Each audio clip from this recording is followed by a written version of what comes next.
السلام علیکم ورحمۃ اللہ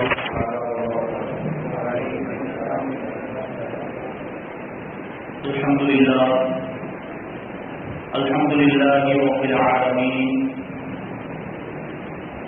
والعاقبۃ للمتقین والصلاة والسلام على سید الانبیاء والمرسلین وعلى آلہ واصحابہ اجمعین اما بعد فأعوذ بالله من الشيطان الرجيم بسم الله الرحمن الرحيم ألا إن أولياء الله لا خوف عليهم ولا هم يحزنون الذين آمنوا وكانوا يتقون صدق الله مولانا العظيم وصدق رسوله النبي الأمين المتين الكريم ونحن على ذلك لمن الشاهدين والشاكرين والذاكرين والحامدين والحمد لله رب العالمين. آئیے ہم اور آپ سب سے پہلے حضور سرور کائنات فخر موجودات باعث تخلیق کائنات احمد مصطفیٰ محمد مصطفیٰ صلی اللہ علیہ وسلم کی بارگاہ دیکھر سنان میں جھوم جھوم کر درود و سلام کا نذرانہ عقیدت پیش کریں اور پڑھے اللہم صل علی سیدنا مولانا محمد امام الوجود والکرم وآلہ الکرام وصحبہ کریم وبارک وسلم صلاۃ و سلام علیک یا رسول اللہ صلی اللہ تعالی علیہ وسلم. عزیزان اسلامیہ، جیسا کہ آپ سب جانتے ہیں کہ ہم اور آپ آج یہاں پر حضرت خواجہ بندہ نواز گیسو دراز شہباز بلند پرواز رحمۃ اللہ تعالی علیہ کی بارگاہ میں خراج عقیدت پیش کرنے کے لیے حاضر آئے.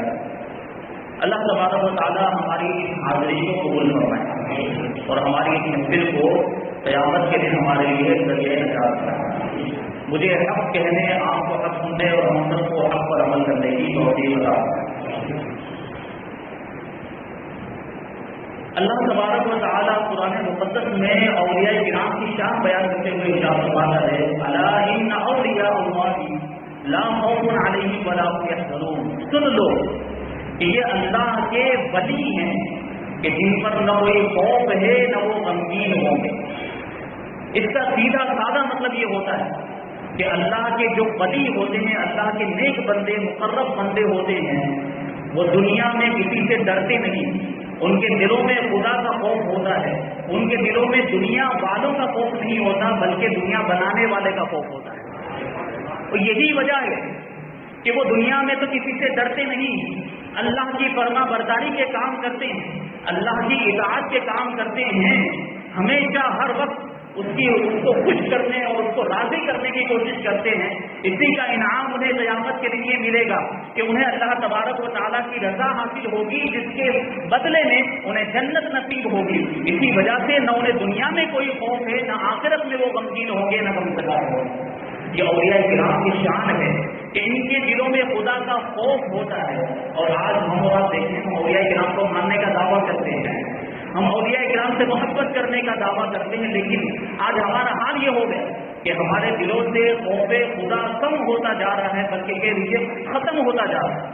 یہ خوف خدا اللہ تبارک و تعالیٰ کی بہت بڑی نعمت ہے. اگر ہمارے دل میں خدا کا خوف پیدا ہو جائے تو ہم گناہوں سے بچیں گے، ہم نافرمانیوں سے بچیں گے، ہم اللہ کی فرما برداری اور اس کی اطاعت کے کام کریں گے، کیونکہ خدا کا خوف ہوگا. ہمارے دل میں ہر وقت یہ تصور ہوگا کہ اللہ دیکھ رہا ہے، تو ہم چاہے لوگوں کے سامنے ہوں یا تنہائی میں ہوں، ہم کبھی بھی گناہوں کی طرف نہیں جائیں گے. ہمیں فوراً یہ تصور جھنجھوڑ دے گا کہ ہمیں اللہ تبارک و تعالیٰ دیکھ رہا ہے، اور ہمارے دل میں اگر اللہ کا خوف ہوگا تو ہم گناہوں سے بچیں گے. یہ اولیاء کرام ہوتے ہیں جو اللہ سے ڈرتے ہیں تو دنیا والوں سے نہیں ڈرتے. لیکن آج ہمارا حال اس کا بالکل برعکس ہو گیا، اس کا بالکل الٹا ہو گیا کہ ہم نے خدا سے ڈرنا چھوڑ دیا ہے تو اب دنیا والوں سے ڈرتے پھرتے ہیں. اب ہمارے دلوں میں دنیا والوں کا خوف پیدا ہو گیا ہے. کبھی کسی حاکم سے ڈر رہے ہیں, کبھی کسی لیڈر سے ڈر رہے ہیں, کبھی کسی جو ہے کہ منتری سے ڈر رہے ہیں, دنیا داروں سے ڈر رہے ہیں. اس کی بنیادی وجہ یہ ہے کہ ہمارے دلوں سے خدا کا خوف ختم ہو گیا. اسلام سے ہمارا جو رشتہ ہے وہ کمزور ہوتا جا رہا ہے. بانی اسلام ہمارے آقا حضور رحمت عالم صلی اللہ علیہ وسلم کی ذات کے ساتھ ہمیں جو وابستگی ہونی چاہیے, وہ جو رشتہ ہونا چاہیے, وہ رشتہ ہمارا کمزور ہوتا جا رہا ہے. آج ضرورت اس بات کی ہے کہ اولیاء کرام کے دامن کو مضبوطی سے تھام لے. ہم نعرے لگاتے ہیں غوث کا دامن نہیں چھوڑیں گے, خواجہ کا دامن نہیں چھوڑیں گے, تو دامن چھوڑنے کا کیا مطلب؟ حقیقت میں وہاں کوئی کرتا نہیں, وہاں کوئی دامن نہیں ہے. دامن نہ چھوڑنے کا مطلب کیا ہے؟ دامن نہ چھوڑنے کا مطلب یہ ہے کہ ہم ان کے طریقے پر عمل کریں گے, ہم ان کے نقش قدم پر چلیں گے, ہم بھی شریعت کی پابندی کریں گے, ہم بھی خدا کو راضی کرنے کی کوشش کریں گے جس طریقے سے یہ اولیاء کرام پوری زندگی اپنے رب کو راضی کرنے کی کوشش کرتے رہے.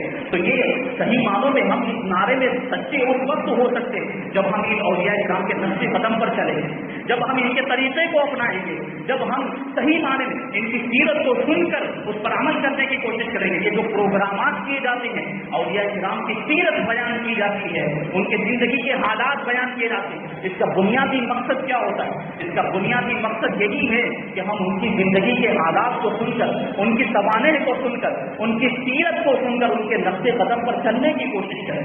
جس طریقے سے انہوں نے پوری زندگی اللہ تبارک و تعالیٰ کی فرما برداری میں گزاری, ہم بھی اولیاء کرام سے محبت کا جب دعویٰ کرتے ہیں تو ان کی محبت کے دعوے کو سچائی کا جامع پہناتے ہوئے ہم بھی ان کے نقش قدم پر چلتے ہوئے اللہ کو راضی کرنے کی کوشش کریں.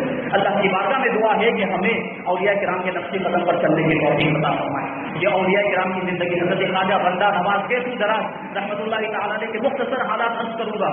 آپ کا نام سید محمد حسینی, سید محمد آپ کا نام, اور سید سے ہی آپ کو اندازہ ہو گیا کہ آل رسول ہیں اور حسینی ہیں, اور حسینی کا مطلب یہ ہوتا ہے کہ امام علی مقام امام حسین کے خاندان سے تعلق ہے. 22 واسطوں سے آپ کا سلسلہ نسب امام حسین سے ہوتا ہوا حضرت مولا کائنات علی مرتضیٰ رضی اللہ تعالیٰ عنہ تک پہنچتا ہے.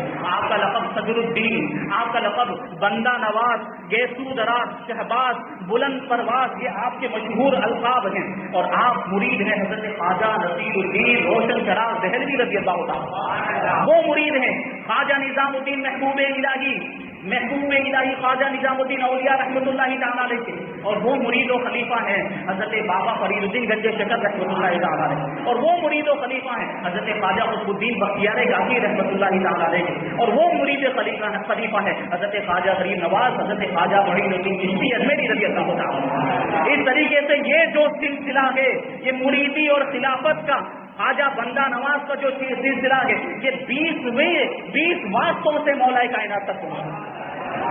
یہ شان ہے, یہ مقام و مرتبہ حضرت خواجہ بندہ نواز گیسو دراز رحمۃ اللہ تعالیٰ علیہ.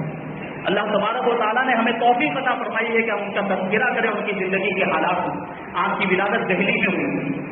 آپ کا جو اصل وطن ہے وہ دہلی نہیں بلکہ افغانستان کا شہر ہرات, یہ آپ کا اصل وطن ہے. آپ کے جد اعلیٰ سید ابو الحسن جنیدی رحمۃ اللہ تعالیٰ سب سے پہلے ہرات سے ہجرت کر کے دہلی تشریف لائے, اور یہیں پر حضرت خواجہ بندہ نواز گیسو دراز رحمۃ اللہ تعالیٰ علیہ کی ولادت 721 ہجری میں ہوئی. جب آپ کی 4 سال کی عمر ہوئی تو آپ کے والد ماجد اور آپ کی والدہ ماجدہ آپ کو دہلی سے لے کر دولت آباد تشریف لائے. دولت آباد مہاراشٹر کے اندر موجود, اورنگ آباد کے قریب ہے. خلد آباد بھی اس سے متصل ہے جہاں پر آج حضرت خواجہ بندہ نواز گیسو دراز رحمۃ اللہ تعالیٰ کے والد ماجد کا مزار موجود ہے. وہیں پر آج بھی آپ کے والد ماجد کا مزار موجود ہے. دہلی سے ہجرت کرنے کی وجہ کیا بنی؟ فرماتے ہیں مورخین اور شبان نگار کہ اس وقت دہلی کا جو بادشاہ تھا وہ تھا سلطان محمد تغلق. یہ اولیاء کرام سے اندر ہی اندر بڑی جو ہے کہ وہ کھار رکھتا تھا, اولیاء کرام سے محبت نہیں رکھتا تھا, کیونکہ اس زمانے میں ماحول یہ تھا کہ لوگ بادشاہوں کے دربار میں اتنی حاضری نہیں دیتے تھے جتنی اولیاء کرام کی بارگاہوں میں حاضری دیا کرتے. حضرت خواجہ نظام الدین اولیاء رحمۃ اللہ تعالیٰ کا دور تھا آپ کی بارگاہ میں کثیر تعداد میں لوگ حاضر ہوا کرتے تھے. آپ اس سے اندازہ لگائیں کہ روزانہ 3000 لوگوں کا تو لنگر تیار ہوا کرتا ہے. یہ شان کی حضرت خواجہ نظام الدین اولیاء رحمۃ اللہ تعالی کے دربار کی. تو اسی وجہ سے یہ جو سلطان محمد تغلق تھا یہ اولیاء کرام سے جلتا اور گرتا. تو اس نے یہ کیا کیونکہ مرکز بن گیا تھا دہلی اولیاء کرام. خواجہ نظام الدین اولیاء کے بعد آپ کے خلیفہ حضرت خواجہ نصیر الدین روشن چراغ دہلوی ہوئے تو وہ بھی اسی طرح شہرت رکھتے تھے اور ان کی بارگاہ میں بھی لوگ کثیر تعداد میں حاضر ہوا کرتے تھے. تو اس نے ایک منصوبہ بنایا کہ دہلی دارالحکومت کو ختم کر دیا جائے, اسے اب اور زیادہ راجدھانی نہ رکھا جائے بلکہ کسی اور شہر کو دارالحکومت بنا دیا جائے, کسی اور شہر کو راجدھانی بنا دیا جائے. اسی مقصد کے تحت اس نے دہلی کو بالکل ویران کر دیا, دہلی کو بالکل اجاڑ دیا, سب کے گھروں کو جو ہے کہ اس نے بیچ دیا, زبردستی بکوا دیا اور سب کو حکم دیا کہ لوگ یہاں سے ہجرت کر جائیں, دوسرے شہروں میں آباد ہو. اور دولت آباد کو اس نے اپنا دارالحکومت بنایا سلطان محمد تغلق نے اور اسے راجدھانی بنایا. تو اسی وجہ سے مجبوری میں حضرت خواجہ بندہ نواز رحمۃ اللہ تعالی کے والدین آپ کو لے کر دولت آباد پہنچ گئے. یہیں پر آپ کی ابتدائی تعلیم ہوئی, آپ حافظ قرآن ہوئے. عربی فارسی کی ابتدائی تعلیم, یہ عربی اور فارسی پہلے مسلمانوں کی زبان ہوا کرتی تھی. آج ہم ان زبانوں سے بالکل دور ہو گئے. عام انسانوں کو تو عربی سے کوئی واسطہ ہی نہیں, فارسی کو کچھ جانتے ہی نہیں ہے. پہلے زمانے میں اولیاء کرام کے زمانے میں فارسی اور عربی مسلمانوں کی زبان کہی جاتی تھی, بلکہ کہہ لیجیے کہ فارسی تو ہندوستان کی زبان کا درجہ حاصل کر چکی ہے. تو ابتدائی تعلیم آپ نے حاصل کی, لیکن پھر تعلیم کا سلسلہ منقطع ہو گیا. آپ کے خاندان میں آپ کے والد ماجد سید یوسف حسینی رحمۃ اللہ تعالی یہ خواجہ نظام الدین اولیاء کے مرید. اب گھر میں جب بھی گفتگو ہوتی تو کسی نہ کسی طریقے سے حضرت محبوب الہی کا تذکرہ ہو جاتا, کبھی حضرت خواجہ نصیر الدین روشن چراغ دہلوی کا تذکرہ ہوتا. تو ظاہر سی بات ہے گھر میں جس طرح کی باتیں ہوتی ہیں ویسا ہی بچوں پر بھی اثر ہوتا ہے. یہ دیکھیں آپ, خواجہ نظام الدین اولیاء کا تذکرہ ہوا کرتا تھا آپ کے گھر میں, خواجہ بندہ نواز کے گھر میں خواجہ نصیر الدین روشن چراغ دہلوی کا تذکرہ ہوا کرتا تھا. تو فطری طور پر حضرت بندہ نواز کے دل میں بھی ان دونوں بزرگوں کی محبت پیدا ہو گئی. دیکھیں آج ہم اپنے گھروں کا ماحول دیکھیں, یہ اولیاء کرام کی زندگی سے سبق حاصل کریں. ہمارے گھروں میں آج کیا ہوتا ہے, ہمارے گھروں میں فلمیں ڈراموں کی باتیں ہوتی ہیں, ہمارے گھروں میں ایکٹروں کی باتیں ہوتی ہیں, سیریلز کی بات ہوتی ہیں, ہمارے گھروں میں گالی گلوچ ہوتا ہے, ہمارے گھروں میں فالتو کی باتیں ہوتی ہیں. اس طرح کی چیزیں ہمارے گھروں میں ہوتی ہیں تو ہمارے بچے کیا سیکھیں گے؟ جس طرح کی باتیں ہمارے گھر میں ہوں گی. اب بڑے ہو کر شکایت, جب بچے 17-18 سال کے ہو جاتے ہیں تو شکایت کی جاتی کہ ہمارا بچہ تو آؤٹ لائن پہ چلا گیا, ہماری بات نہیں مانتا, نافرمان ہو گئے. تو اس کے ذمہ دار کون؟ ماں باپ ہی تو اس کے ذمہ دار ہوتے ہیں. گھر کا ماحول ہی ہم نے ایسا بنا کے رکھا ہوا ہے, گھر میں ہی ہمارے اس طرح کی باتیں ہوتی. تو جیسا گھر میں ماحول ہوتا بچے بھی ویسا ہی سیکھتے ہیں. تو ہم چاہتے ہیں اگر کہ ہمارے بچے ہمارے فرما بردار ہو, ہماری باتیں مانے, تو ہم کو ہمارے گھروں کا ماحول ایسا بنانا پڑے گا, نیکی والا ماحول بنانا پڑے گا, ہمیں خود سدھرنا پڑے گا, تب ہمارے بچے سدھریں گے. یہ خواجہ بندہ نواز کے گھر کا ماحول تھا کہ جب بھی تذکرہ ہوتا تو نظام الدین اولیاء کا تذکرہ ہوتا, خواجہ نصیر الدین روشن چراغ دہلوی کا تذکرہ ہوتا. تو فطری طور پر آپ کے دل ان دونوں کی محبت, ان دونوں بزرگوں کی محبت پیدا ہو, ملنے کا اشتیاق, ملاقات کا اشتیاق کہ کب موقع ملے کہ میں خواجہ نظام الدین اولیاء کی بارگاہ میں حاضر ہو جاؤں, حضرت نصیر الدین چراغ روشن دہلوی کی بارگاہ میں حاضر ہو جاؤں. ہمیشہ آپ یہ سوچتے رہتے تھے اور آپ کے دل میں فطری طور پر یہ جذبہ تھا کہ کب میں مراقبہ کروں گا, کب میں ریاضت و مجاہدہ کروں گا. جو اولیاء کرام کا طریقہ تھا کہ وہ اپنے مریدوں کو ریاضت و مجاہدہ کرواتے تھے, مراقبہ کرواتے تھے, محنت و مشقت کرواتے تھے, ان کے مرتبے کی بلندی کے لیے یہ کروایا کرتے. بچپنے میں 5 سے 10 سال کی عمر میں خواجہ بندہ نواز کے دل میں یہ خیالات آیا کرتے تھے, کیونکہ وہ تو پیدائش کی بنی تھی, اللہ نے ان کی قسمت میں ولایت لکھ دی تھی. تو اسی وجہ سے لیکن جب آپ کی عمر 10 سال کی ہوئی تو آپ کے والد ماجد سید یوسف حسینی رحمۃ اللہ تعالی کا انتقال ہو گیا. وہی دولت آباد میں آپ کو جو ہے کہ دفنایا گیا, وہیں پر آج آپ کا مزار موجود ہے. اب آپ کی پوری ذمہ داری تعلیم و تربیت کی آپ کے نانا جان کے سپرد ہو گئی. اب مختلف جو ہے کہ کتابوں کے اندر ملتا ہے, بعض کتابوں میں یہ ہے کہ نانا جان کی ذمہ داری ہو گئی اور بعض کتابوں میں یہ ہے کہ دادا جان نے آپ کی تعلیم و تربیت کی ذمہ داری کو سنبھالا. تو ظاہر سی بات ہے باپ کے مقابلے میں دادا کا مقام و مرتبہ کچھ اور ہوتا ہے. اب دادا نے تھوڑی سختی کی اور حضرت خواجہ بندہ نواز سید محمد حسینی رحمۃ اللہ تعالی سے ارشاد فرمایا کہ اب تمہیں تعلیم حاصل کرنی پڑے گی, اب تمہیں کتابیں پڑھنی پڑے گی. چنانچہ دادا کے کہنے پر اس وقت آپ نے مدرسے میں داخلہ لیا اور اس وقت جو کتابیں, ابتدائی کتابیں, عالم کلاس کی جو کتابیں پڑھائی جاتی تھی وہ کتابیں آپ نے پڑھنا شروع کیا. اس وقت جو بڑے بڑے علماء موجود تھے, مولانا تاج الدین بہادر رحمۃ اللہ تعالی, قاضی عبد المقتدر, یہ بزرگ اس وقت پڑھایا کرتے تھے. ان کی بارگاہ میں حاضر ہو کر آپ نے کتابیں پڑھنا شروع کیا. قدوری اور مصباح جیسی کتابیں آپ نے پڑھی. جب آپ کی عمر 15 سال کی ہوئی, آپ کی والدہ ماجدہ کے بھائی دولت آباد کے گورنر, جن کا نام ملک العمرا سید ابراہیم, یہ دولت آباد کے گورنر تھے, تو آپ کی والدہ ماجدہ کی اپنے بھائی کے ساتھ کچھ رنجش ہو گئی, کچھ معاملہ ہو گیا. تو ناراض ہو کر آپ نے دولت آباد سے دوبارہ دہلی جانے کا ارادہ کیا. آپ کی عمر 15 سال کی تھی. آپ کی والدہ ماجدہ آپ کو لے کر دوبارہ دہلی پہنچی اور دل میں اشتیاق تھا حضرت نصیر الدین جناب دہلوی سے ملاقات کرنے کا. دہلی پہنچنے کے بعد جمعہ کا دن آیا. جمعہ کے دن قطب مسجد جو قطب الدین ایبک نے تعمیر کی تھی, قطب جامع مسجد, اس میں حاضر ہوتے ہیں تو کیا دیکھتے ہیں کہ نماز کوئی اور نہیں پڑھا رہا بلکہ حضرت خواجہ نصیر الدین جناب دہلوی پڑھا رہے ہیں. جس چہرے کا دیدار کرنے کا اشتیاق برسوں سے دل میں موجزن تھا, تڑپ رہے تھے جن سے ملاقات کرنے کے لیے, آج وہ چہرہ نگاہوں کے سامنے تھا. جیسے ہی نماز سے فارغ ہوئے فوراً قدموں میں گر کر عرض کرتے ہیں حضور حلقہ ارادت میں شامل کر لیجیے, بیعت فرما لیجیے اور اپنے مریدوں میں شامل کر لیجیے. حضرت خواجہ نصیر الدین روشن چراغ دہلوی نے پوچھا کون ہو صاحبزادے؟ کہنے لگے سید یوسف کا بیٹا. اب یہ سید یوسف آپ کے والد ماجد خواجہ نظام الدین اولیاء کے مرید تھے اور خواجہ نظام الدین اولیاء کی بارگاہ میں آیا جایا کرتے تھے, اور حضرت خواجہ نصیر الدین بھی تو خواجہ نظام الدین اولیاء کی بارگاہ میں رہا کرتے تھے. تو ان کی جان پہچان تھی. آپ کے والد ماجد سے فوراً پہچان لیا کہ ہاں سید یوسف حسینی کو تو ہم جانتے ہیں اور ان سے ہماری اچھی دوستی تھی, آئیے آپ کو مرید بنا دیتے ہیں. فوراً مرید بنا دیا. اب خواجہ بندہ نواز خواہش ظاہر کرتے ہیں کہ آپ کی خانقاہ میں رہنا چاہتا ہوں, ریاضت و مجاہدہ کرنا چاہتا ہوں, مراقبہ کرنا چاہتا ہوں, سلوک کی اور معرفت کی منزلیں طے کرنا چاہتا ہوں. جانتے ہیں خواجہ نصیر الدین جناب دہلوی نے کیا ارشاد فرمایا تھا؟ آج کل کا کوئی پیر ہوتا تو کہتا ٹھیک ہے آ جاؤ, لیکن یہ سچے اولیاء کرام, اللہ کے سچے ولی یہ ایسے ہوا کرتے تھے. ارشاد فرماتے ہیں کہ نہیں, ابھی تم جا کے علم حاصل کرو, ابھی جا کے کتابیں پڑھو. جب تم ظاہری علم حاصل کر لو گے پھر باطنی علم کی طرف آنا. پہلے اپنے ظاہر کو سدھارو, پھر اپنے باطن کی طرف متوجہ ہونا اور پھر اپنے باطن کی اصلاح کرنا. یہ تھے اس وقت کے اولیاء کرام. علم سے ایسا تعلق تھا, علم سے ایسی محبت تھی, خود بھی عالم تھے, اپنے مریدوں کو بھی عالم بنانے کا حکم دیا کرتے تھے. اور یہی نہیں, اکثر اولیاء کرام کی زندگیوں کا آپ جائزہ لیں تو اکثر اولیاء کرام نے باقاعدہ مدرسوں میں داخلہ لے کر علم حاصل کیا ہے اور عالم دین بنے ہیں.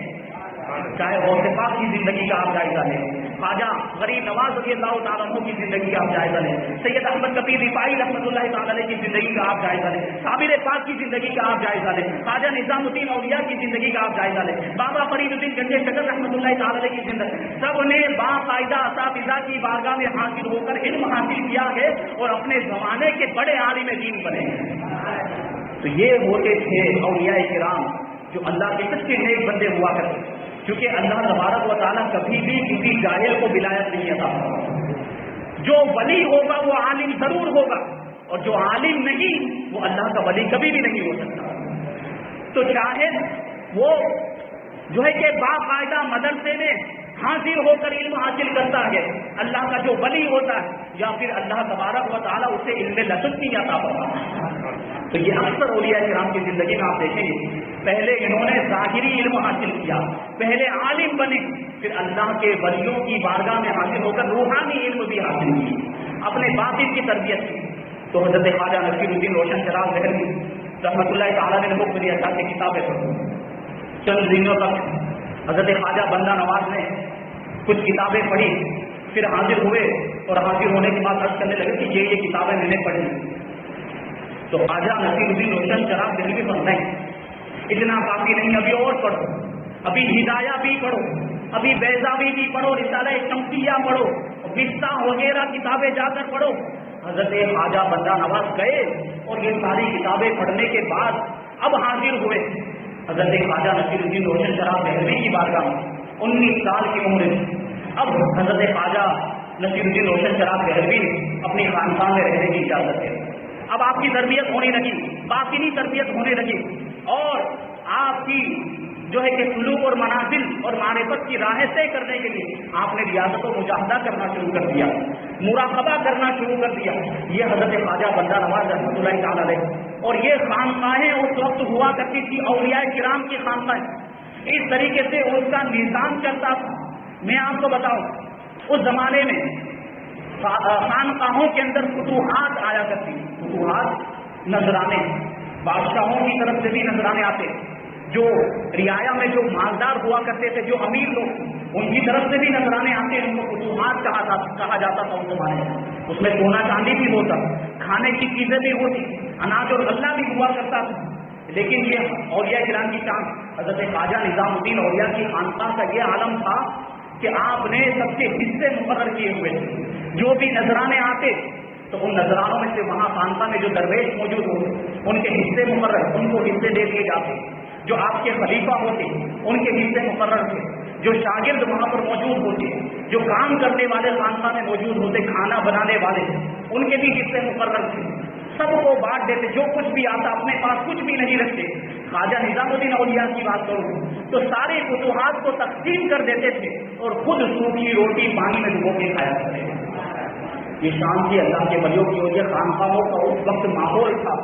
کاش کہ آج کی خانقاہیں بھی اپنے خانقاہ کے ماحول کو اس طرح بنائیں تو جو بگاڑ ہوا ہے اس کی اصلاح ہو سکتی ہے. آج ضرورت اس بات کی ہے کہ جو خانقاہوں میں جو گدا نشین لوگ بیٹھے ہوئے ہیں, جو جانشین لوگ بیٹھے ہوئے ہیں, وہ ضرورت اس بات کی ہے کہ ان کو عالم بنایا جائے. ان کی ذمہ داری یہ بنتی ہے کہ وہ عالم بنے, اپنے صاحبزادوں کو علم حاصل کرنے کے لیے مدرسوں میں داخلہ دلوائیں. کیونکہ جو پیر ہوتا ہے, پیر اور مرشد کا مطلب ہی کیا ہوتا ہے؟ اپنے مریدوں کی رہنمائی کرنے والا. تو رہنمائی کون کر سکتا ہے؟ جو خود راہ پر ہوگا, جو جس کے پاس علم ہوگا وہی تو رہنمائی کر سکے گا. تو آج کی خانقاہوں کا ماحول یہ ہے کہ علم کچھ بھی نہیں, جاہل پیر بنے بیٹھے ہیں, تو وہ اپنے مریدوں کی رہنمائی کیا کریں گے؟ تو جو ہے کہ ہدایت پر لانے کے بجائے وہ گمراہی کا کام کرتے ہیں اور اپنے مریدوں کو گمراہ کرتے ہیں. تو ضرورت اس بات کی ہے کہ آج کے خانقاہی ماحول کو سدھارا جائے اور جو سجادہ نشین ہے وہ علم کے زیور سے آراستہ ہو جائے. تو جو ماحول بگڑا ہے اس ماحول میں سکھار آ سکتا ہے. تو یہ ماحول تھا اس وقت حضرت خواجہ نصیر الدین روشن شراب دہلوی رحمۃ اللہ علیہ کی خانقاہ. حضرت خواجہ بندہ نواز, گیسو دراز کو بندہ نواز کہا جاتا ہے. بندہ نواز کا مطلب کیا ہوتا ہے؟ بندوں کو نوازنے والا. یہ کیسے ہوا؟ اور خواجہ نصیر الدین روشن شراب دہلوی کی بارگاہ میں جو نذرانے آتے جس کا میں نے ابھی ذکر کیا, جو فتوحات آیا کرتی اس میں سے آپ کا بھی حصہ مقرر ہوا. آپ کو جو حصہ ملتا تو وہ مدرسے میں, خانقاہ میں جو دوسرے ضرورت مند ہوتے ان کو دے دیا کرتے تھے, یا محلے میں یا دہلی شہر کے اندر جو ضرورت مند ہوا کرتے تھے ان کو دے دیا کرتے, اپنے پاس کچھ نہیں رکھتے تھے. اسی وجہ سے لوگ آپ کو بندہ نواز کہنے لگے, بندوں کو نوازنے والا. یہ شان تھی حضرت خواجہ بندہ نواز رحمۃ اللہ تعالی علیہ. آپ کا دوسرا لقب ہے گیسو دراز. گیسو کا مطلب ہوتا ہے بال اور دراز کا مطلب لمبے. گیسو دراز مطلب لمبے بالوں والا. اب اس میں اس کی جو وجہ جو بتائی جاتی ہے کہ آپ کو گیسو دراز کیوں کہا جاتا ہے, اس کے پیچھے دو واقعات بیان کیے جاتے ہیں.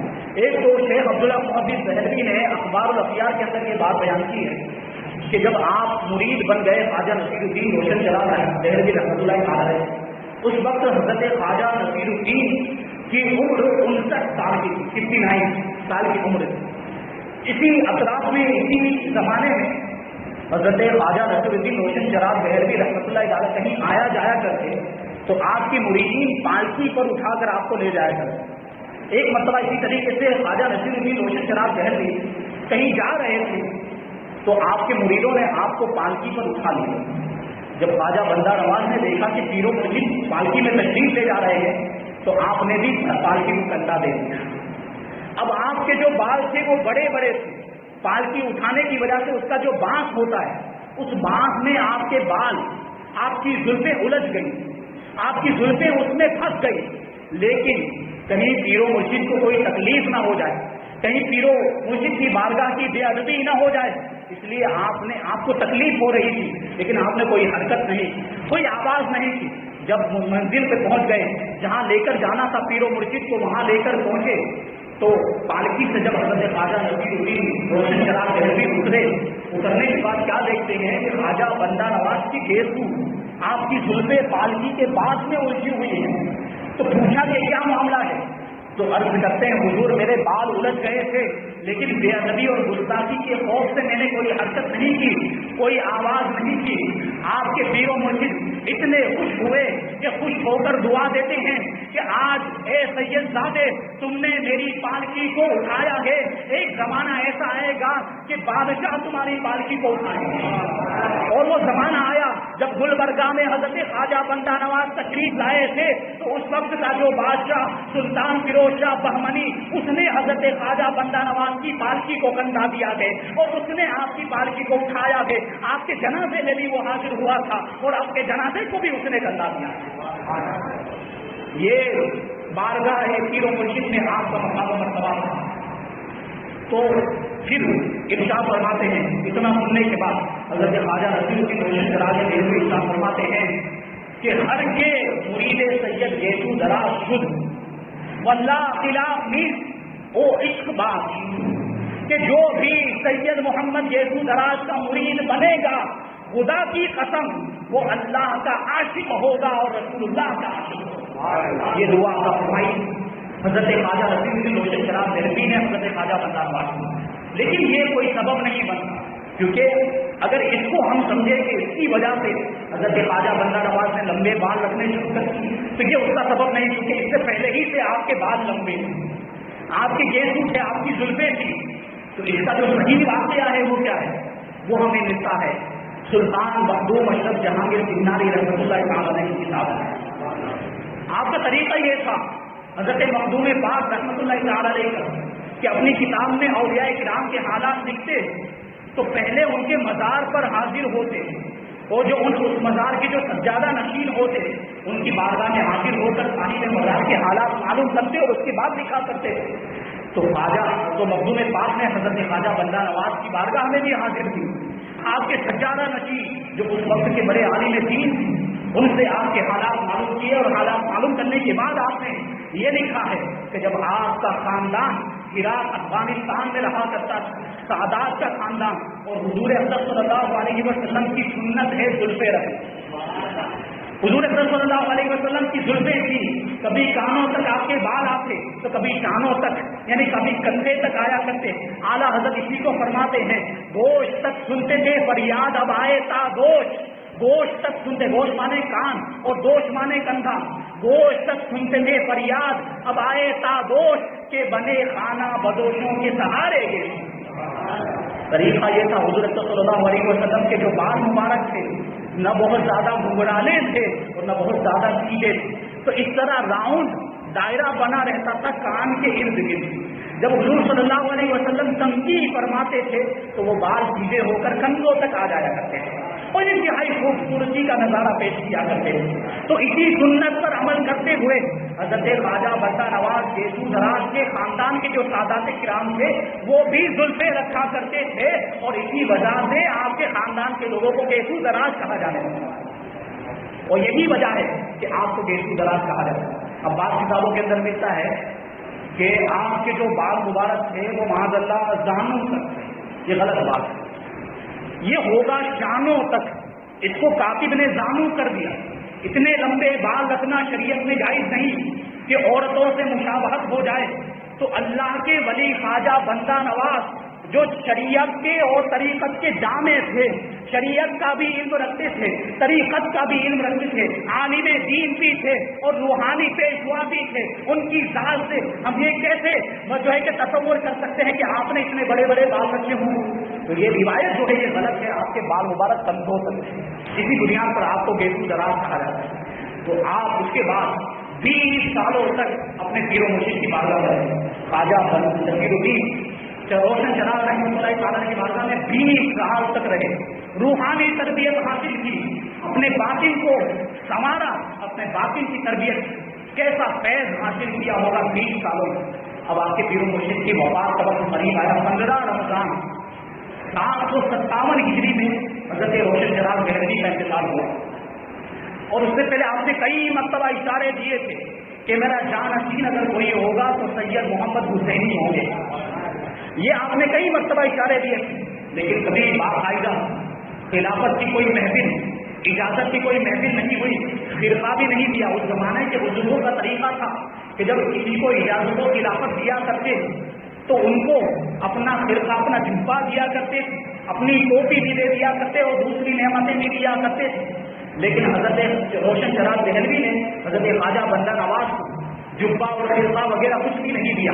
جب آخری وقت آیا تو مولانا زین الدین جو آپ کے مرید تھے حضرت روشن چراغ دہلوی کی بارگاہ میں حاضر ہوتے ہیں اور عرض کرتے ہیں حضور آخری وقت آ گیا کہ اپنا جانشین مقرر فرما دیں کہ بزرگان چشتیہ کا یہ طریقہ ہے کہ وفات سے پہلے کسی نہ کسی کو اپنا جانشین مقرر کر دیا کرتے ہیں. تو حضرت روشن چراغ دہلوی صاحب فرماتے ہیں کہ جاؤ چند لوگوں کے نام لکھ کر لاؤ جو لائق ہوں جانشین بننے کے. تو حضرت مولانا زین الدین نام لکھ کر لے گئے، لیکن اس میں خواجہ بندہ نواز کا نام نہیں. جیسے ہی حضرت خواجہ روشن چراغ دہلوی رحمت اللہ تعالی علیہ نے اس فہرست کو دیکھا تو جلال میں آ گئے. ارشاد فرماتے ہیں کہ اس میں سید محمد حسینی کا نام کیوں نہیں ہے؟ جن کا نام تم لکھ کر لائے ہو ان سے جا کر کہہ دو کہ وہ خلافت کی ذمہ داری اٹھانے کے لائق نہیں. یہ ذمہ داری ایسی ہے کہ ہر کوئی اس کو وہ جو اس کی ذمہ داری کو اٹھا نہیں سکتا. وہ پہلے اپنے ایمان کو بچانے کی فکر کریں، اپنے ایمان کی حفاظت کی فکر کریں. اور عشاء پر میں جاؤ دوسری فہرست بنا کر لاؤ، دوسری فہرست بنا کر لائے. اس میں بھی حضرت خواجہ سید محمد حسینی کا نام نہیں تھا. ارشاد فرماتے ہیں کہ اس میں سید محمد حسینی کا نام کیوں نہیں ہے؟ تو جلال دیکھ کر وہاں پر جتنے بھی لوگ موجود تھے سب گھبرا گئے، سب کانپنے لگے، فوراً نام لکھ کر لے کر آئے. تو اور پھر جب نام دے کر سید محمد حسینی کا تو آپ کے پیر و مرشد کو سکون حاصل ہوا، اطمینان حاصل ہوا. اگلی رکھ کے ارشاد فرمایا کہ میرا کوئی جانشین ہوگا تو سید محمد حسینی ہوگا. اس طریقے سے حضرت خواجہ بندہ نواز رحمۃ اللہ تعالی علیہ حضرت خواجہ نصیر الدین کے پیر و مرشد کے جانشین بن گئے اپنے پیر و مرشد کے. جب آپ کا وصال ہو گیا تو آپ ہی نے نماز جنازہ پڑھائی اور آپ ہی نے غسل بھی دیا. اور پھر ہوا کیا بہت ہی پیارا بہت ہی لطف واقعہ ہے کہ جب حضرت خواجہ بندہ نواز نے اپنے پیر و مرشد کو غسل دیا تو پان کی چارپائی کے اوپر آپ کو غسل دیا. رسی کی جو چارپائی ہوتی ہے نا، رسی سے جس کو بنایا جاتا ہے اس پر غسل دیا. تو میں نے ابھی پہلے عرض کیا کہ آپ کو کوئی جبہ نہیں ملا، خلافت کا کوئی فرقہ نہیں ملا، کوئی ٹوپی نہیں ملی. جب غسل دے دیا اور جب پیر و مرشد کی نماز جنازہ ادا ہو گئی، دفن کر دیا گیا، تو وہ جو چارپائی پر رسی بندھی ہوئی تھی اس رسی کو کھول کر حضرت خواجہ بندہ نواز نے اپنے جسم پر لپیٹ لیا اور ارشاد فرماتے ہیں کہ یہی ہماری خلافت کا فرقہ ہے، یہی ہمارے لیے جبہ ہے. اور اللہ تبارک و تعالیٰ نے اس رسی میں ایسی برکت عطا فرمائی کہ اس کا ٹکڑا جس کو بھی حضرت خواجہ بندہ نواز عطا فرماتے وہ اللہ کا ولی ہو جایا کرتا. ایک رسی کے اندر نسبت کی وجہ سے حضرت خواجہ نصیر الدین سے نسبت ہو گئی، حضرت خواجہ بندہ نواز سے اس رسی کو نسبت ہو گئی. تو اس رسی کے اندر اللہ نے یہ برکت عطا فرما دی کہ وہ رسی جس کے پاس پہنچی وہ بھی ولایت کے درجے پر فائز ہو گئی. ایک عرصے تک آپ کے سلسلے میں وہ رسی رہی، لوگ اس کا دیدار کیا کرتے تھے. یہ شان و شوکت حضرت خواجہ بندہ نواز رحمۃ اللہ تعالی علیہ. آپ کو صحابہ کرام سے بڑی عقیدت، صحابہ کرام سے بڑی محبت. آج کے زمانے میں کہا جاتا ہے کہ جو شیعہ نہیں معاذ اللہ وہ سید نہیں. حضرت خواجہ بندہ نواز بھی سید ہے، صحیح النسب سید ہے، آل رسول ہیں، حسینی سید ہیں. لیکن صحابہ کرام سے محبت دیکھیں آپ کیسی محبت فرماتے تھے. آپ کے جو ملفوظات ہیں جوامع الکلم، آپ کے بڑے صاحبزادے حضرت سید محمد اکبر حسینی رحمۃ اللہ تعالی علیہ نے آپ کے ملفوظات کو جمع کیا. آپ نے جو اپنی محفلوں کے اندر جو ارشادات فرمائے ان ارشادات کو جمع کیا ہے. اس کے اندر حضرت خواجہ بندہ نواز رحمۃ اللہ تعالی علیہ ارشاد فرماتے ہیں کہ صدق دل سے میرا یہ عقیدہ ہے کہ امت میں سب سے افضل حضرت ابو بکر صدیق ہے، پھر حضرت فاروق اعظم ہے، پھر حضرت عثمان غنی ہے، پھر مولا کائنات حضرت علی مرتضیٰ رضی اللہ عنہ. یہ وہی عقیدہ ہے جو اہل سنت و جماعت کا عقیدہ ہے. بلکہ یہ وہ بزرگان دین ہیں کہ جن کی وجہ سے آج ہم سنی مسلمان ہیں۔ یہ بزرگان چشتیہ ہیں، حضرت خواجہ غریب نواز، حضرت قطب الدین بختیار کاکی، حضرت نظام الدین اولیاء، حضرت بابا فرید الدین گدے شکر، حضرت صابر پاک، حضرت خواجہ بندہ نواز، یہ وہ اولیاء کرام ہیں جنہوں نے ہندوستان میں اسلام کا جھنڈا بلند کیا۔ آج ہم جو مسلمان ہیں، آج جو ہم سنی ہیں، تو یہ بزرگوں کا یہ وسیلہ ہے، یہ ان کا صدقہ ہے اور یہ ان کی برکت ہے کہ آج سنی مسلمان ہیں۔ یہ بڑی شان و شوکت۔ اور دیکھیں آپ، پھر ایک مرتبہ کسی نے آپ سے پوچھا، اسی ملفوظات کے اندر لکھا کہ موت افضل ہے یا زندگی افضل ہے؟ بڑا عشق والا جواب ارشاد فرماتے ہیں کہ جب تک حضور صلی اللہ علیہ وسلم ظاہری طور پر دنیا میں تشریف فرما تھے تو زندگی افضل تھی، اور جب حضور دنیا سے تشریف لے گئے تو موت افضل ہے کہ مومن کو مرنے کے بعد قبر کے اندر حضور کا دیدار نصیب ہوا۔ یہ عشق رسول تھا حضرت خواجہ بندہ نواز۔ ایک اور الگ خارج کی بات یاد آ گئی، اس سے ملتی جلتی عرض کر دوں۔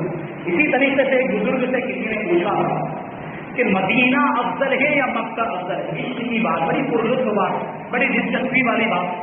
کسی نے پوچھا ایک بزرگ سے کہ مدینہ افضل ہے یا مکہ افضل ہے؟ تو ان بزرگ نے اپنی جیب سے بٹوا نکالا، اور بٹوا نکالنے کے بعد ارشاد فرماتے ہیں کہ اس کی قیمت 5 روپے ہے، لیکن اگر میں اس پر ایک ہیرا جڑ دوں جو 1 لاکھ روپے کا ہو تو پھر اس کی قیمت 1 لاکھ روپے ہو جائے گی کہ نہیں؟ ارشاد فرماتے ہیں اللہ تبارک و تعالیٰ کے خزانوں میں سب سے بڑی نعمت حضور صلی اللہ علیہ وسلم کا وجود مسعود ہے۔ جب حضور صلی اللہ علیہ وسلم زمین پر ہوں تو زمین آسمان سے افضل ہے، جب حضور آسمان پر ہو تو آسمان زمین سے افضل ہے، جب حضور مکہ میں تھے تو مکہ مدینہ سے افضل تھا۔ اسی وقت تو اللہ تبارک و تعالیٰ نے ارشاد فرمایا تھا لا اقسم بہذا البلد، مجھے قسم ہے اس شہر کی، تو اس شہر کی قسم اس وجہ سے نہیں اللہ نے یاد فرمائی کہ وہاں پر خانہ کعبہ ہے، اس وجہ سے اللہ نے اس شہر کی قسم یاد نہیں فرمائی کہ وہاں زمزم کا کنواں ہے، وہاں صفا و مروہ ہے۔ اگر اللہ نے مکہ کی قسم یاد فرمائی تو اس وجہ سے یاد فرمائی کہ حضور صلی اللہ علیہ وسلم وہاں تشریف فرمایا۔ اسی وجہ سے آگے ارشاد فرماتا ہے کہ وہاں تحلم بہذا البلد، کہ اے محبوب آپ اس شہر میں تشریف فرما ہے، اس وجہ سے مجھے اس شہر کی قسم۔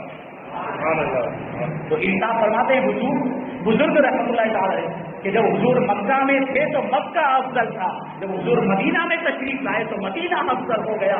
مدینہ منورہ ہماری محبتوں کا مرکز ہے، ہمارے عشق کا مرکز ہے، کیونکہ ہمارے آقا حضور رحمت عالم صلی اللہ علیہ وسلم وہی پر آرام فرمائے۔ اللہ تبارک و تعالی ہر مومن کو مدینے کی زیارت نصیب فرمائے، حضور کے روزے کی زیارت نصیب فرمائے، بار بار اللہ تبارک و تعالی حج اور عمرہ کرنے کی توفیق عطا فرمائے۔ یہ حضرت خواجہ بندہ نواز رحمۃ اللہ تعالی نے اب 77 سال کی عمر تک آپ دہلی میں رہے، اس کے بعد آپ نے سوچا کہ والد ماجد کی بارگاہ میں دولت آباد میں دوبارہ جانا چاہیے، تو پھر دہلی چھوڑ کر دولت آباد آپ آ گئے۔ اس وقت دکن کا جو بادشاہ تھا وہ سلطان فیروز شاہ بہمنی، جب اس نے دیکھا کہ حضرت خواجہ بندہ نواز رحمۃ اللہ تعالی گجرات سے ہوتے ہوئے تشریف لے گئے، کھمبات بروڈا وغیرہ سے ہوتے ہوئے، اور وہی نہیں کہ سورت کے راستے سے گزرے ہوں گے، تو یہ بزرگان دین ہوتے ہیں کہ جن کے قدموں کی برکت سے بھی اللہ تبارک و تعالیٰ بنجر زمین کو بھی سرسبز و شاداب بنا دیتا ہے۔ آج جو سورت آباد ہے یہ بزرگان دین کا صدقہ ہے۔ تو خواجہ بندہ نواز رحمۃ اللہ تعالی نے دولت آباد تشریف لے گئے۔ جب فیروز شاہ کو پتا چلا تو اس نے دولت آباد کا جو اس کا گورنر تھا اس کو بھیجا کہ خود حضرت کی بارگاہ میں حاضر ہو کر یہ عرض کرو کہ جو بادشاہ فیروز شاہ ہے آپ کو گلبرگہ بلاتا ہے کہ گلبرگہ میں تشریف لائیں، یہاں پر آپ کو قلعے کے قریب میں خانقاہ تعمیر کر دی جائے گی، یہیں پر آپ لوگوں کی منظور ہدایت کا جو کام ہے وہ انجام دیں۔ آپ نے پہلے تو انکار کیا، لیکن جب بہت اصرار ہوا بادشاہ کی طرف سے تو آپ تشریف لائے۔ اب بادشاہ نے شاہانہ انداز سے حضرت خواجہ بندہ نواز کا استقبال کیا، جو پوری فوج تھی اس کی پوری فوج کو، اپنے وزیروں کو، اپنے امیروں کو اور اس کی رعایا کو لے کر گلبرگہ کے کنارے پر حضرت خواجہ بندہ نواز کے استقبال کے لیے حاضر ہوتا ہے، اپنی آپ کی پالکی کو کندھا دے کر گلبرگہ شہر میں لے کر آتا ہے، پھر آپ کی خانقاہ تعمیر کی جاتی ہے، وہیں پر حضرت خواجہ بندہ نواز 21 یا 22 سال تک گلبرگہ شریف میں رہے۔ گلبرگہ شریف کا پہلا نام تھا کالا برجی، کیونکہ وہاں پر کالے کالے پتھر تھے، اس وجہ سے اس کا نام رکھ دیا۔ لیکن جب مسلمان بادشاہوں نے اس پر قبضہ کیا تو کہا کہ یہ نام مناسب نہیں ہے، اس کا نام گلبرگہ ہونا چاہیے۔ یہ برگے گل سے بنا ہے، برگے گل کا مطلب ہوتا ہے گلاب کی پنکھڑی۔ مسلمان بادشاہ کا جو محل تھا، جو اس کا قلعہ تھا، اس کی بناوٹ ایسی تھی جو گلاب کی پتیوں کی طرح لگتا تھا، تو شہر کا نام بھی گلبرگہ رکھ دیا۔ یہ اتنا یہ پیارا نام ہے، اس نام کو آج بدلنے کی کوشش کی جا رہی ہے۔ گلبرگہ نام کو بدلنے، جس طرح الہ آباد کا نام بدلا گیا ہے، اسی طرح گلبرگہ کے نام کو بھی بدلنے کی کوشش کی جا رہی ہے۔ جو شہر، جن شہروں کا نام مسلمانوں سے منسوب ہے، ان سارے ناموں کو آج بدلا جا رہا ہے، اور مسلمانوں کی سے جو دشمنی ہے اس کا اظہار اس طریقے سے کیا جا رہا ہے کفار کی طرف سے۔ اللہ تبارک و تعالیٰ ان کفار کو نیست و نابود فرمائے، ان کا منہ کالا فرمائے، اور مسلمانوں کو دن دونی رات چوگنی ترقی عطا فرمائے۔ یہ ترقی کب ملے گی؟ جب ہم یہ اولیاء کرام کے نقش قدم پر چلیں گے۔ یہ اولیاء کرام کسی سے نہیں ڈرتے تھے، اللہ سے ڈرتے تھے، تو کوئی بھی ان کا بال پیکا نہیں کر سکتا تھا، کوئی بھی ان کو کوئی نقصان نہیں پہنچا سکتا تھا، کیونکہ اللہ کی مدد ان کے ساتھ ہوا کرتی تھی۔ آج ہمارے ساتھ اللہ کی مدد کیوں نہیں ہے؟ کیونکہ ہم نے دین اسلام پر عمل کرنا چھوڑ دیا ہے، ہم اللہ تعالیٰ کے نافرمانی والے کام کرتے ہیں۔ کون سا ایسا گناہ ہے جو آج ہمارے درمیان نہیں پایا جاتا؟ ہم اتنے نافرمان، اتنے بڑے گنہگار ہو گئے ہیں، تو پھر کس طریقے سے اللہ تبارک و تعالیٰ کی مدد ہمارے لیے آ سکتی؟ آج کافر ہمیں ستاتے ہیں، آج کافر ہم پر ظلم کر رہے ہیں، آج ہمارے مسلمان بھائیوں کو قتل کیا جا رہا ہے، آج ہمارے مسلمان بھائیوں کو شہر بدر کرنے کی کوشش کی جا رہی ہے، ہندوستان سے باہر نکالنے کی طرح طرح کے قانون لائے جا رہے ہیں جو ظلم پر مشتمل ہیں، اور ان قوانین کی آڑ لے کر مسلمانوں کو ستانے کی کوشش کی جا رہی ہے۔ یہ سب کیوں ہو رہا ہے؟ کیونکہ اسلام سے ہمارا رشتہ کمزور ہو گیا۔ بانی اسلام کی ذات سے جو ہمارا تعلق ہونا چاہیے، آج وہ تعلق ہمارا نہیں ہے۔ آج ہم نے نمازیں پڑھنا چھوڑ دیا ہے، آج ہم نے جو ہے نیکیاں کرنا چھوڑ دیا، گناہوں کے کام میں ہم مبتلا ہو گئے، تو پھر کامیابی کیسے مل سکتی ہے؟ اگر ہم کامیابی چاہتے ہیں تو اسلام پر اور شریعت پر عمل کرنا ہوگا، بزرگان دین کے نقش قدم پر عمل کرنا ہوگا، تو دنیا میں بھی کامیابی ملے گی اور آخرت میں بھی کامیابی ملے گی۔ یہ بزرگان دین ہیں، یہ اولیاء کرام ہیں، حضرت خواجہ غریب نواز ہوں یا آپ کے مریدین ہوں، جب ہندوستان میں تشریف لائے تھے تو تلواریں لے کر نہیں آئے تھے، تلواروں کے زور پر آپ نے اسلام کو نہیں پھیلایا، بلکہ اپنے اخلاق و کردار سے اسلام کو پھیلایا۔ خواجہ غریب نواز کے اخلاق و کردار کا عالم یہ تھا کہ کوئی کافر آپ کو دیکھ لیتا تو پھر دیکھ کر ہی مسلمان ہو جایا کرتا تھا، آپ کے اخلاق و کردار کو دیکھ کر مسلمان ہو جاتا کہ جس کے اخلاق و کردار ایسے ہیں اس کا اسلام کیسا ہوگا، اس کا مذہب کیسا ہوگا، اس کا دین کیسا ہوگا۔ اس وجہ سے لوگ مسلمان ہو جایا کرتے تھے۔ لیکن آج ہمارا عالم یہ ہے کہ نہ ہمارا چہرہ اسلامی رہا، نہ ہمارا لباس اسلامی، نہ ہمارا اخلاق و کردار اسلامی، سب کچھ ہم نے غیروں کا اپنا لیا، غیروں کے تہذیب کو اپنا لیا، غیروں کے کلچر کو ہم نے اپنا لیا۔ ہمارے لباس، اگر کسی مسلمان کا معاذ اللہ کسی مسلمان نوجوان کا کہیں انتقال ہو جائے تو پتہ نہیں چلے گا چہرے سے، جب تک اس کی بے حیائی نہ کی جائے، جب تک اس کے کپڑے نہ اتارے، پتہ نہیں چلے گا کہ وہ مسلمان ہے۔ آج ہمارا یہ حال ہو گیا کہ بزرگان دین کا عالم یہ تھا کہ ان کے چہروں کو دیکھ کر لوگ مسلمان ہو جایا کرتے تھے، لیکن ہمارے چہروں کو دیکھ کر، ہمارے اعمال کو دیکھ کر اگر کوئی قریب ہوتا ہے تو وہ بھی دور ہو جاتا ہے۔ یہ ایسی باتیں ہیں، تو آج ہمیں اپنے آپ کو سدھارنے کی ضرورت ہے۔ ہمیں ضرورت اس بات کی ہے کہ اسلام سے اپنے رشتے کو مضبوط کریں، رسول اللہ کی ذات سے اپنے رشتے کو مضبوط کریں، اور یہ تعلق مضبوط کرنے کا مطلب یہ ہے کہ ہم ان کے طریقے پر عمل کریں، ان کے نقش قدم پر چلیں۔ بزرگان دین کی جو زندگیاں، پوری زندگی انہوں نے اسی مقصد کے تحت گزاری کہ لوگ اللہ کے قریب آ جائیں، لوگ اپنے رب کے قریب آ جائیں، لوگ اپنے رب کے فرما بردار بن جائیں۔ بزرگان دین کی زندگیوں کا یہی مقصد ہوا کرتا، اور آج ہماری اس محفل کا بھی یہی مقصد ہے کہ ہم خواجہ بندہ نواز کے دراز رحمۃ اللہ تعالی علیہ کا ذکر کر رہے ہیں۔ اللہ تبارک و تعالی ہمیں ان کے نقش قدم پر چلنے کی توفیق عطا فرمائے۔ اور دین اسلام پر عمل کرتے ہوئے دین اسلام کے لیے اپنا تن من دھن سب کچھ قربان کرنے کی توفیق عطا فرمائے. وما علینا الا البلاغ. السلام علیکم.